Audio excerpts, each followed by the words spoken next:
Olá, está no ar mais um Conexão Ciência. Hoje aqui no estúdio eu recebo o pesquisador da Fiocruz, Cláudio Maierovic. Obrigada pela presença, Cláudio. Obrigado pelo convite. Hoje o programa traz informações sobre o Covid-19, o novo coronavírus. O especialista Cláudio Maierovic nos explica o que é esse vírus, como é transmitido e os cuidados necessários para a prevenção. Não saia daí, o Conexão Ciência já está no ar.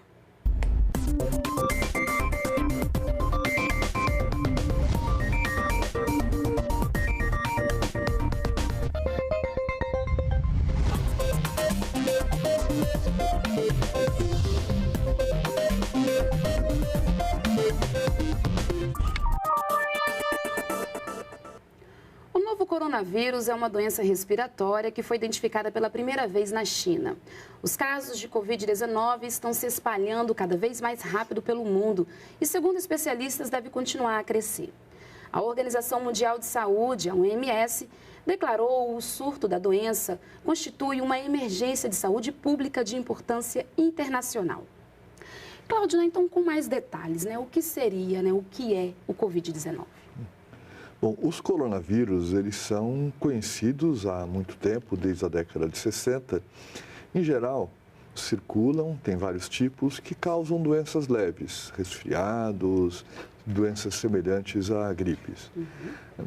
Aí, no início deste século, no ano 2003, nós tivemos uma primeira emergência de um tipo diferente de coronavírus, também na China, numa outra região, que não é a mesma, que está acontecendo, é o epicentro deste surto atual, mas de um vírus que tinha um comportamento diferente. Ele se transmitia mais rápido e era mais agressivo. Foi um alerta para o mundo inteiro. Nós tivemos, ao fim de alguns meses, um número próximo de 1.000 casos, foi inferior a 1.000 casos. Tivemos cerca de 800 mortes, ou seja, foi uma coisa bastante preocupante e foi contida com medidas que foram adotadas muito rapidamente por vários países. Mais tarde, já na década seguinte, nós tivemos a identificação de um outro coronavírus preocupante, que é um coronavírus originário do Oriente Médio, que inclusive dá o nome ao vírus, é o coronavírus do Oriente Médio. Que circulou menos do que aquele de 2003, continua circulando, de vez em quando se sabe de algum caso novo, e com uma taxa de letalidade, que é a proporção entre as pessoas que têm a doença, daquelas que falecem, maior do que aquele primeiro, de cerca de 30% a 34%.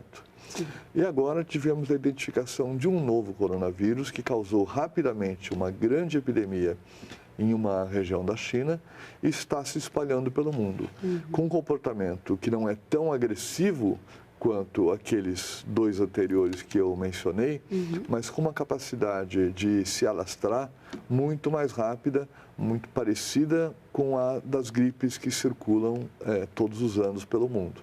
Mas apesar dessa propagação rápida, a letalidade desse novo coronavírus também é considerada baixa, é isso? As estimativas até o momento são de que essa letalidade deve ser em torno de 1%.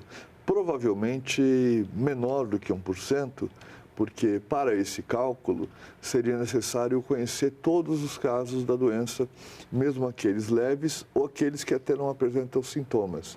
E nós ainda não temos essa informação, então há uma tendência de que, num primeiro momento, nos primeiros meses, às vezes anos de conhecimento de uma doença, só se conheça a parte mais grave, digamos assim. E isso, artificialmente, faz pensar que a letalidade é maior. Mas deve ser algo em torno de 1%, um pouco menos, o que não é um valor baixo. Cláudio, quais são os sintomas do Covid-19? Bom, do que se tenta este momento, os sintomas são muito parecidos com os de uma gripe. Então, em geral, a pessoa tem sintomas respiratórios, como coriza, espirros, dor de garganta, tosse e febre. Isso pode evoluir, dependendo do caso, até rapidamente para uma pneumonia, em que a tosse aumenta, uma tosse seca principalmente, pode dar dor no peito. Isso também pode caminhar para um quadro mais grave, em que há desequilíbrio tanto na respiração, com falta de oxigenação no sangue, como afetando os rins e o próprio coração. E como é que ele é transmitido? A transmissão também, pelo que se sabe, é semelhante à de uma gripe.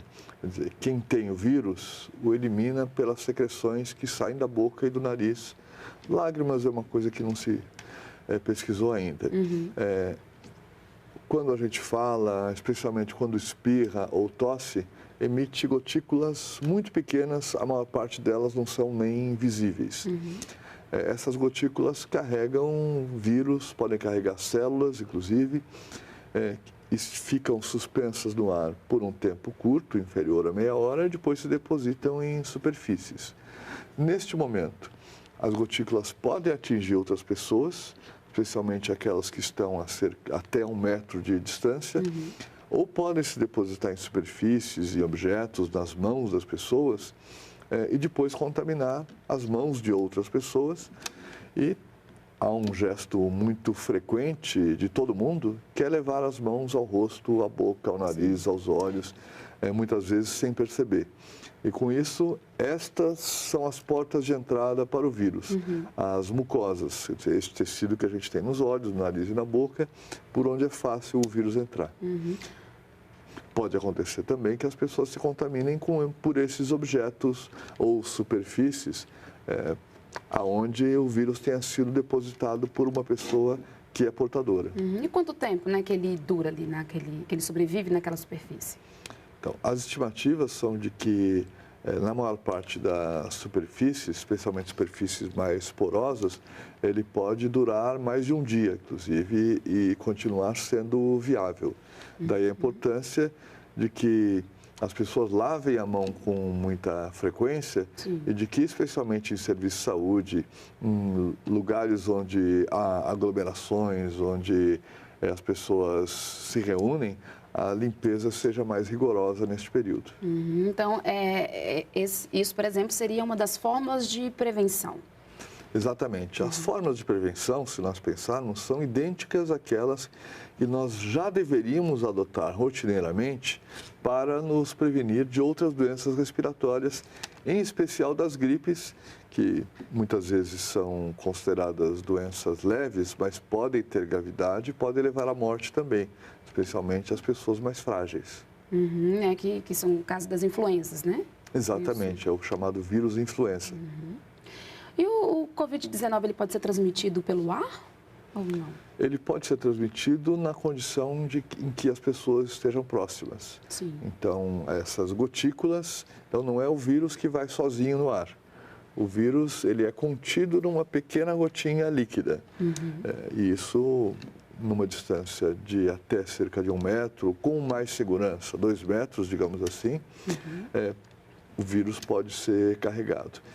Especificamente em serviços de saúde, quando se adotam procedimentos em que essa secreção ela se transforma quase numa fumaça, digamos assim, ela é pulverizada no ar, é o que nós chamamos de aerossol.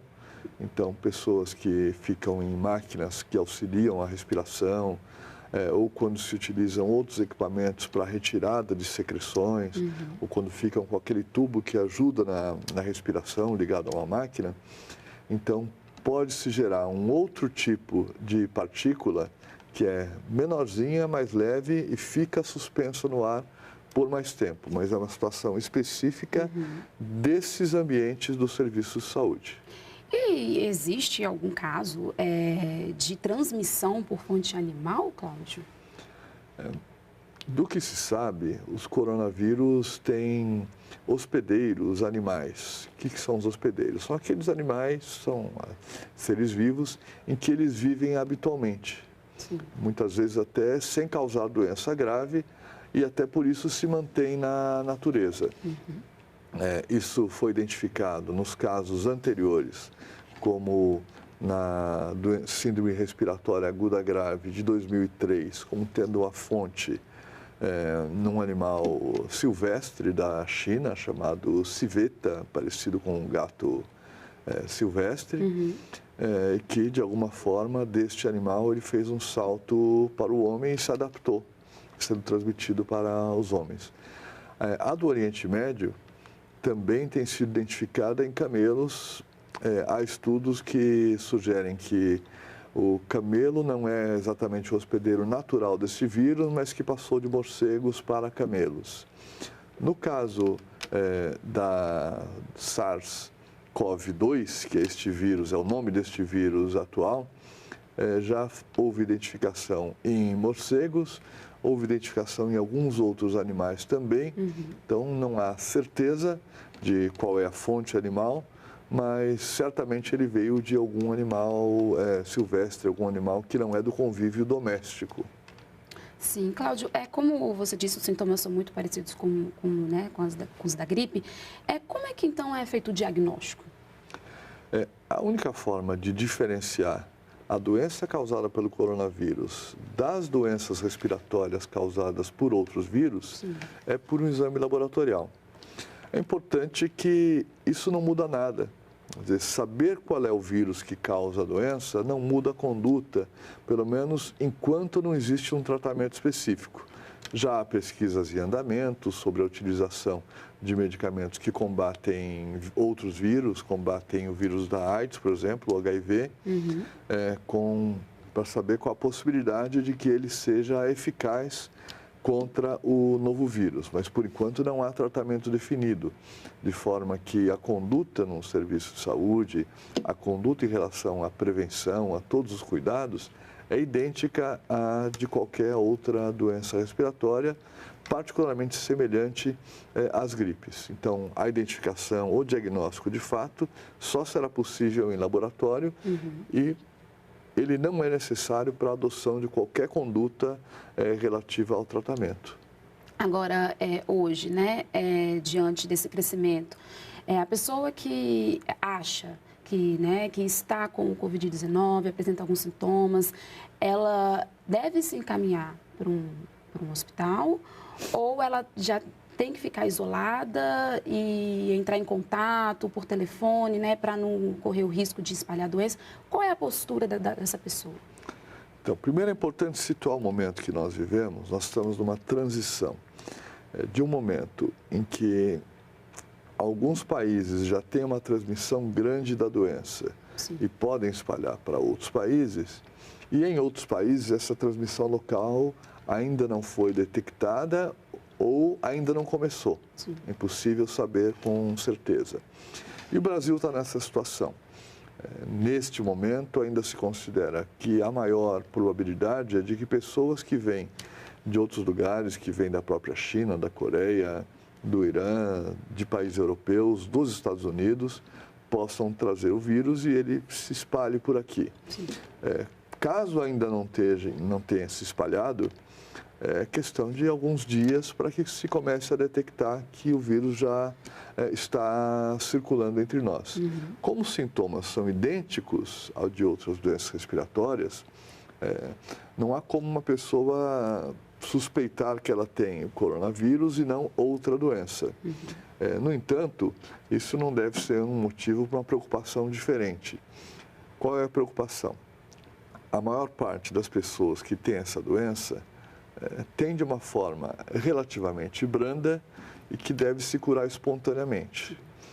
Se essas pessoas procuram serviço de saúde, duas coisas podem acontecer. Primeiro é a superlotação do serviço de saúde. E segundo é que ela mesma, ao procurar um serviço de saúde, mesmo não tendo este vírus, fica exposta a outras pessoas que podem ter.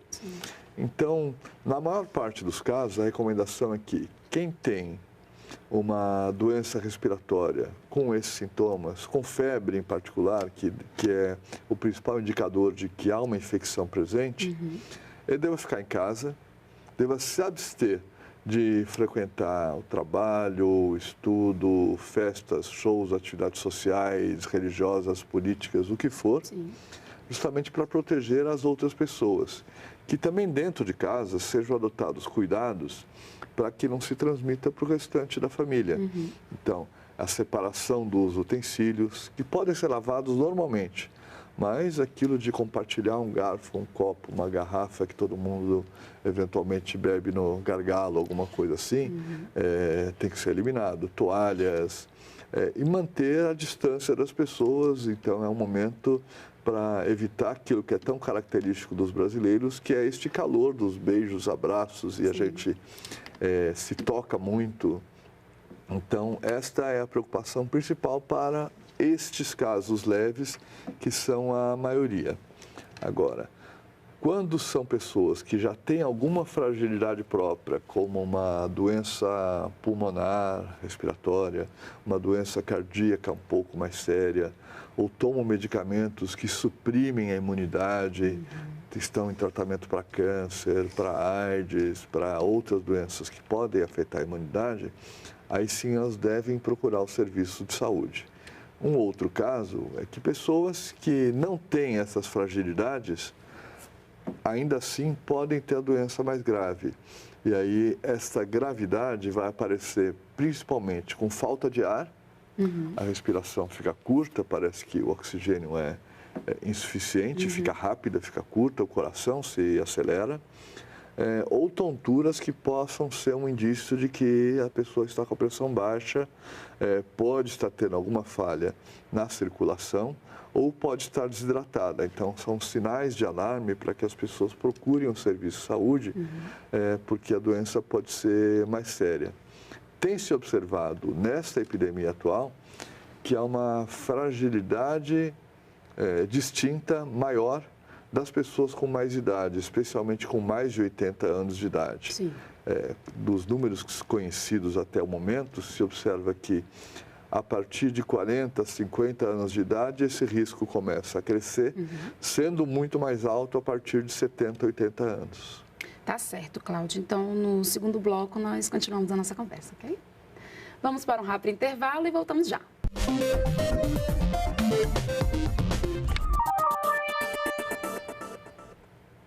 Estamos de volta com o Conexão Ciência. Hoje eu converso com o pesquisador da Fiocruz, Cláudio Maierovitch, sobre o novo coronavírus. Cláudio, então, alguns países já vêm adotando algumas medidas emergenciais diante do surto do novo coronavírus, inclusive aqui no Brasil também, alguns estados, como o Distrito Federal, que suspendeu aulas diante da OMS ter declarado a pandemia da doença. Essas ações são corretas? Como é que deve ser, o que deve ser feito daqui para frente? Bom, as ações de prevenção coletivas, elas têm que ser dosadas conforme as características de cada lugar e conforme o momento que se vive em relação à epidemia, hoje já considerada pandemia, quer dizer, que se espalha pelo mundo todo. Algumas medidas, como as adotadas pela China, só são possíveis num país que tem um governo muito forte, uma capacidade de comunicação muito grande com a população e que seja capaz de implantar aquelas medidas. Mesmo essas têm um alcance que não é completo para conter a expansão da doença. Coisas parecidas têm sido adotadas na Itália também. Nós temos conversado com alguns pesquisadores da Itália, profissionais de lá, que têm relatado que há uma orientação geral no norte da Itália, em várias cidades, que as pessoas não saiam de casa, não participem de qualquer evento que junte um grupo um pouco maior de pessoas. Faz sentido diminuir o contato entre as pessoas. Enquanto não há o que nós chamamos de transmissão sustentada no país, que é quando a transmissão se dá dentro do país e não é mais possível detectar a origem a partir de um viajante, ou seja, significa que a doença está espalhada, enquanto isso ainda não acontece, não há indicação de medidas muito diferentes, exceto aquelas que deveriam ser adotadas sempre para as doenças respiratórias em geral, como lavar as mãos com frequência, adotar a chamada etiqueta respiratória, ou seja, eu tossi agora, coloquei a mão, nós temos indicado um pouco mais que as pessoas usem esta parte do braço, porque as mãos podem ficar contaminadas e são elas que entram em contato com superfícies e com outras pessoas. O cuidado, então, com a lavagem frequente de mãos ou utilização de antissépticos, em especial o álcool a 70%, tanto na forma gel como na forma líquida. E progressivamente nós devemos adotar mais rigor com essas medidas que distanciam mais as pessoas. Essa é uma preocupação que deve ser disseminada. Nós não estamos acostumados com isso. Nós, no mínimo, damos um aperto de mão quando encontramos alguém. Já existem diversas alternativas que têm sido divulgadas, como o Namastê, um cumprimento do Mr. Spock, ou dos jovenzinhos, para que as pessoas não se toquem tanto. Isso deve ser uma preocupação. Também eu acho que já é momento de repensar se grandes aglomerações que juntam muitas pessoas, isso costuma acontecer ou em grandes shows, grandes festas, grandes eventos religiosos, se eles devem ser mantidos ou se eles podem ser postergados. Acho que ainda não é hora de suspender as atividades corriqueiras das pessoas. E pode ser que nem chegue a hora de fazer isso. Porque, ao fazer isso, nós corremos o risco de desorganizar a vida das pessoas e gerar novos riscos. Então, as crianças que deixam de ir para a escola terão que ser cuidadas por alguém. Sim. Isso significa uma reorganização, trazer alguém para cuidar da criança, levar a criança para casa de tios, de avós, ou juntar várias crianças num convívio mais próximo, na casa de alguns dos pais que conseguem tomar conta. Outras coisas talvez tenham menos impacto. Então, se a pessoa trabalha sem necessidade de interlocução com outros ao longo do dia todo e pode fazer o seu trabalho no computador de casa, já é o momento de começar a pensar nessas possibilidades. Mas, sobretudo, é o momento de que nós nos preparemos para o que pode acontecer. Isso diz respeito, em especial, aos serviços de saúde. E nós vivemos num país que já sofre estrangulamento do seu serviço de saúde. Estamos no começo de uma epidemia de dengue que promete ser bastante preocupante, então já teremos motivos para nos preocupar, porque os serviços podem ficar lotados, sobrecarregados, e com isso, uma doença que talvez não causasse consequências tão graves, tenha um número de casos graves e óbitos ainda maior, porque os serviços estão sobrecarregados. Certo. Cláudio, existe algum estudo, tanto aqui no Brasil como em outros países, para desenvolver alguma vacina, né, contra o Covid-19? Nós temos ouvido, principalmente pela imprensa, então não são informações científicas, digamos assim, ainda, sobre grupos que estão estudando a vacina. Mas é importante pensar em como funciona uma vacina e como funciona o processo de produção de uma vacina. Não é um processo tão complicado eu fazer uma vacina de laboratório. Existem diversas formas, seja com vírus mortos, com vírus que são atenuados por diferentes processos químicos, biológicos ou físicos, ou fragmentos de vírus, ou por engenharia genética. Existem diversas formas de produzir uma vacina, com a ideia de que ela é alguma coisa semelhante ao vírus original, que ela provoque o nosso sistema imunológico, o nosso sistema de defesa, e nos ensine a reagir, sem, no entanto, causar aquela doença que se quer evitar. Sim. Então, é possível que, num tempo relativamente curto, laboratórios que têm investimentos, que têm capacidade, cheguem a um protótipo, digamos assim. Este protótipo deve ser primeiramente testado em animais de laboratório para que se veja se ele desperta uma resposta com produção de anticorpos. E depois isso tem que passar por fases de pesquisa clínica que não são muito rápidas, para que se verifique, em primeiro lugar, se é uma vacina segura, porque há o risco de que um produto novo introduzido no organismo possa causar mais mal do que bem se ele não for devidamente pesquisado, com todos os cuidados necessários que são tomados com todas as vacinas existentes no mercado. Sim.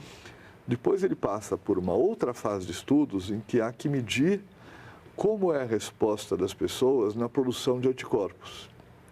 Isso costuma demorar alguns meses para saber se não é um anticorpo que dura apenas uma semana, se ele dura por um tempo um pouco mais longo, que seja capaz de produzir imunidade, de dar proteção às pessoas. E depois tem que haver uma fase que é ainda mais longa e tem que ser feito com um grande número de pessoas para ver se pessoas vacinadas têm uma chance menor de adquirir a doença na comunidade do que pessoas não vacinadas. Então, nós temos que ter a vacina fornecida a um grupo de pessoas que é acompanhado, um outro grupo de pessoas que não toma vacina ou eventualmente recebe uma outra substância chamada de placebo, que não é essa vacina, pode até ser uma outra vacina para outra doença, para que ela não saiba se recebeu ou não a vacina. Sim. E esses dois grupos são acompanhados ao longo do tempo e na sua vida normal. Então, o vírus tem que estar circulando na sociedade de forma que algumas vão ficar doentes e outras não vão ficar doentes. E no final do estudo se faz a comparação de qual a proporção de pessoas em cada um desses grupos que adoeceu ou não, para saber se a vacina protegeu ou não. Isso tudo demora. Não é possível a gente pensar que vai ter uma vacina à disposição antes de acontecer a circulação grande do vírus desta pandemia. Agora, a Fiocruz tem um trabalho, né? Está produzindo kits para diagnóstico do Covid-19, né? Como é que foi feito esse trabalho? A Fiocruz trabalha em diversas frentes e uma delas é justamente na produção de kits de insumos para laboratório, para que diversos laboratórios, especialmente laboratórios públicos do país, possam identificar a doença, que é a Covid-19, causada pelo coronavírus. Então, são técnicas chamada biologia molecular, que permitirão a esses laboratórios, alguns já têm isso implantado, a identificação do material genético especificamente daquele vírus, diferenciando de outros vírus que podem ser parecidos no seu comportamento. Tá certo, Cláudio. Agradeço a sua presença no nosso programa. Muito obrigada pelos esclarecimentos, né, sobre o novo coronavírus. Muito obrigado pela oportunidade. Certo. E o Conexão Ciência termina aqui. Você pode conferir esta e outras entrevistas no canal da TV Brasil e da Embrapa no YouTube. Obrigada pela companhia e até a próxima semana.